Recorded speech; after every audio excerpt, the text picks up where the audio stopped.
Halo, selamat malam pemirsa. Jumpa lagi bersama saya Yohana Margareta dalam Top News edisi kali ini. Beragam informasi aktual telah kami siapkan hanya untuk Anda dan inilah topik-topik utama Top News malam ini.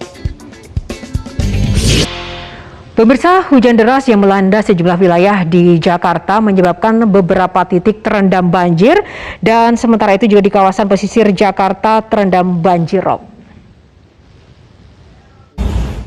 Pemirsa, 300 meter kubik sampah memenuhi pintu air Manggarai, Menteng, Jakarta Pusat pada Senin sore dan beragam material sampah tersebut merupakan kiriman dari hulu Sungai Ciliwung yang terbawa arus saat hujan deras mengguyur ibu kota sepanjang hari Minggu kemarin.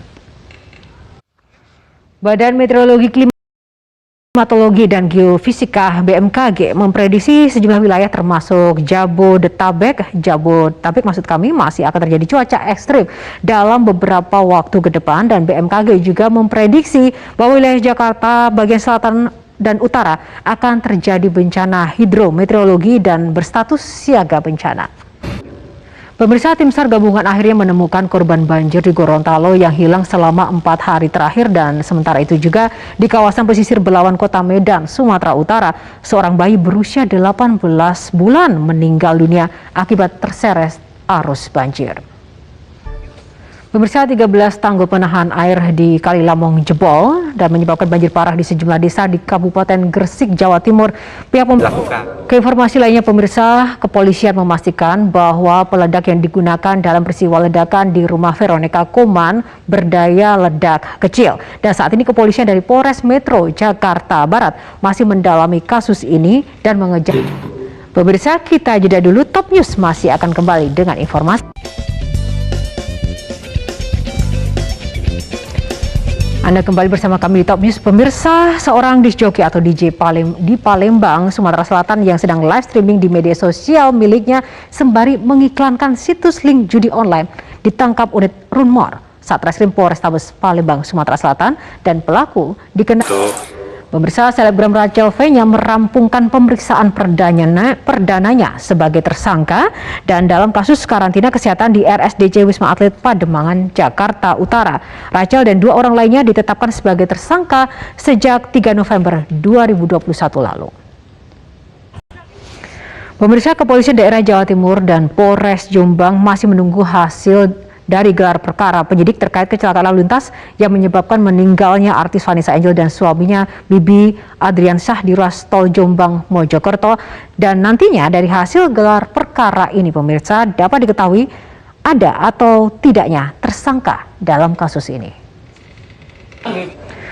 Pemirsa, Komisi Pemberantasan Korupsi atau KPK kali ini memeriksa 6 orang saksi untuk mendalami dugaan kasus suap penanganan perkara di Lampung Tengah. Tetap bersama kami pemirsa, Top News masih akan kembali dengan informasi menarik lainnya hanya untuk Anda. Anda kembali bersama kami di Top News. Pemirsa, dugaan pelecehan seksual yang dilakukan oleh oknum dosen terhadap salah satu mahasiswi terjadi di Universitas Riau di Pekanbaru, dan korban sudah melaporkan dugaan pelecehan seksual tersebut ke pihak yang berwajib. Dan justru kali ini dilaporkan balik sang dosen atas tuduhan pencemaran nama baik.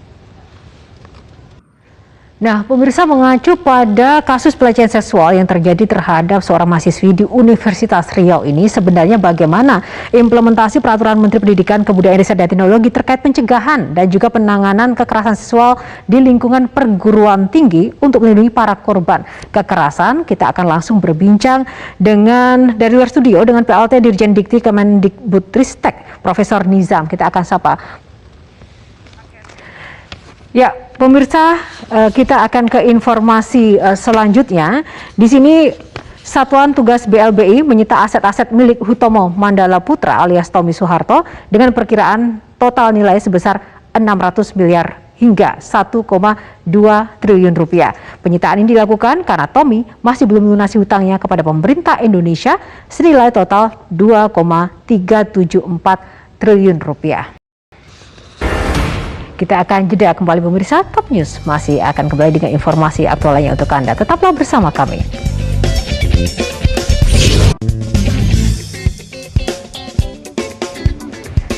Kembali di Top News pemirsa, pasca serangan di kediaman Perdana Menteri Irak, keamanan kota Baghdad diperketat dan sejumlah pertemuan darurat dilakukan untuk membahas serangan tersebut. Informasi lainnya pemirsa, aktor kenamaan Hollywood asal Inggris Idris Elba ia berbicara di forum KTT Perubahan Iklim COP26 di pemirsa. Dalam KTT Iklim COP26, ketimpangan pendanaan untuk mitigasi perubahan iklim bersimpangan dengan ketersediaan vaksin. Ketika sejumlah negara kaya kembali membuka perbatasan, negara berkembang masih harus menunggu menerima bantuan vaksin. Dan berikut adalah laporan dari jurnalis VOA Virginia Gunawan selengkapnya untuk Anda. Pemirsa, kita akan jeda dulu. Seusai jeda headline news pukul 21, Top News masih akan kembali bersama rekan saya Valencia Melvinci. Tetaplah bersama kami.